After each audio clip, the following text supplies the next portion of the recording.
Le 14 décembre 2013, la Stampa a publié un entretien que l'antipape François a accordé au journaliste Andrea Tornielli. Dans cet entretien, l'antipape François enseigne à nouveau une énorme hérésie, en plus de nombreuses affirmations proprement scandaleuses. François aborde le sujet de l'œcuménisme, avec les anglicans, luthériens et soi-disant orthodoxes. Il enseigne clairement l'hérésie condamnée qu'il y a des saints et martyrs non catholiques. En fait, il promeut l'idée qu'un pasteur luthérien pourrait être proposé pour une béatification. François déclare qu'aujourd'hui, il y a un œcuménisme de sang, que les gens soient anglicans, luthériens, catholiques ou orthodoxes. À propos des différents groupes, il dit « Nous sommes unis dans le sang ».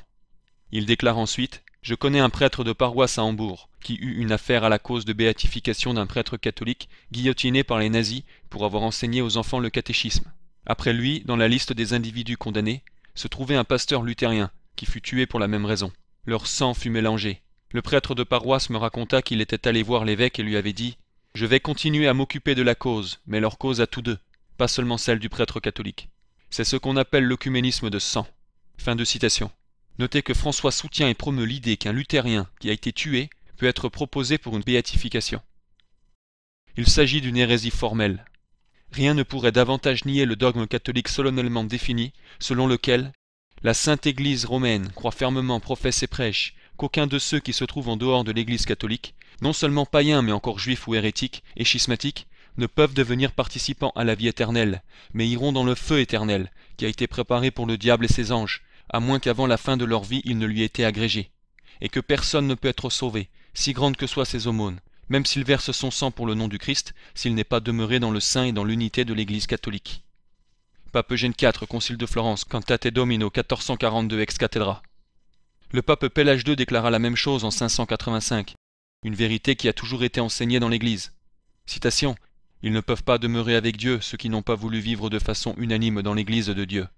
Et même s'ils brûlent dans les flammes, s'ils exposent leur vie aux bûchers et aux bêtes, ils n'obtiendront pas la couronne de la foi, mais le châtiment de leur mauvaise foi, ni la gloire finale, mais la mort du désespoir. Un tel homme peut être mis à mort, il ne peut pas recevoir la couronne. » François est un hérétique formel et un antipape, point final. Dans l'entretien, François montre clairement une fois encore qu'il accepte totalement les orthodoxes schismatiques.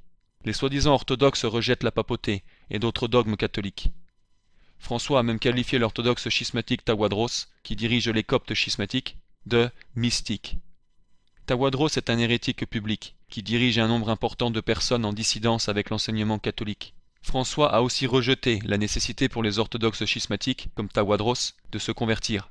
Dans l'entretien, François déclare également, citation, « Mais j'ai rencontré de nombreux marxistes dans ma vie, qui étaient des gens bien. » Fin de citation. L'idée que des marxistes puissent être des gens bien contredit directement l'enseignement catholique. La déclaration de François est infamante. François est aussi interrogé à propos des divorcés remariés, recevant la soi-disant communion. Il n'a pas écarté l'éventualité, alors qu'il avait maintes occasions de la faire. En parlant de Dieu, François dit également « Il attend pour nous, il ne se lasse jamais de nous attendre. » En fait, Dieu se lasse d'attendre les gens, et c'est pourquoi il condamne la plupart des gens à l'enfer. Matthieu 7, 13. François est un hérétique manifeste. Si l'on se réfère à l'enseignement catholique papal, un hérétique ne peut pas être un pape légitime. Il est aussi intéressant de noter que dans l'entretien, François fait de nombreuses références à l'importance de « nourrir les gens ». Citation « Avec toute la nourriture qui est jetée, nous pourrions en nourrir tellement. Nous avons assez de nourriture dans le monde pour nourrir tout le monde. » Fin de citation. Pour comprendre pourquoi l'engagement de François à nourrir les pauvres est intéressant, visionnez notre vidéo sur la prophétie de Saint Malachie sur les papes et les antipapes.